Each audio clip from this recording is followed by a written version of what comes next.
Q3 results were influenced by the price falls that we saw in our key commodities that we produce in the second half of this year.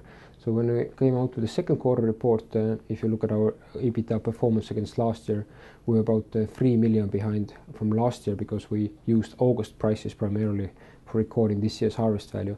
Now the prices have further fallen after August, and the resultant has been that we have further been falling down from last year's level. So on a 9-month basis, the EBITDA is 7 million euros lower than for last year.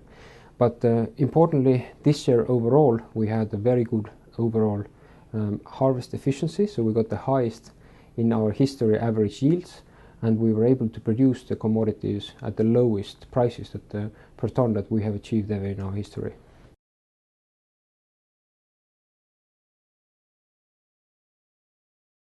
If you look at the 2013, we will be underperforming 2012 on like-for-like comparison. And in addition to that, we will be showing an additional negative effect because we are not going to expect any very significant one-off gains in the fourth quarter like we had last year.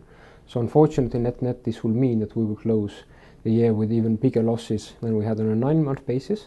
But importantly, when we look at the next year, currently the winter crops are in the best conditions we have seen, and of course, subject to the commodity price movements, we are currently standing in terms of agricultural outlook for the next year in a much better condition than we were at the same time last year.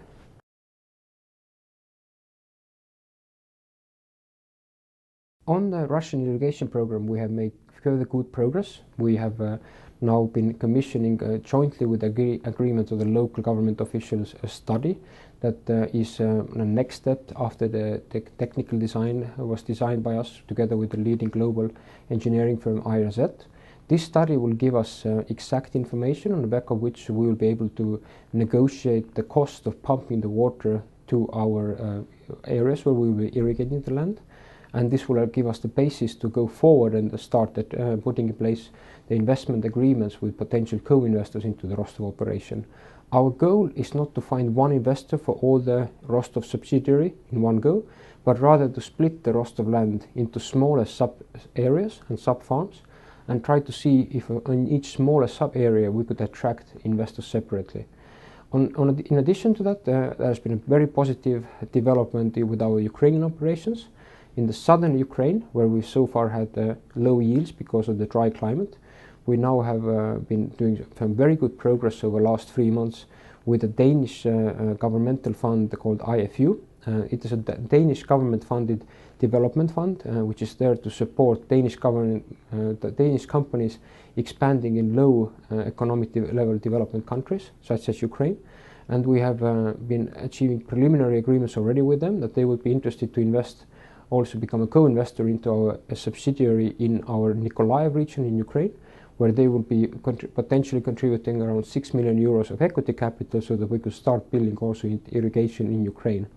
And in Ukraine, we are therefore even a step ahead of Rostov now with our irrigation operations, and we hope that we can start the actual construction of the irrigation systems there already next year, with the goal of taking the first irrigated crop harvest in Ukraine in 2015.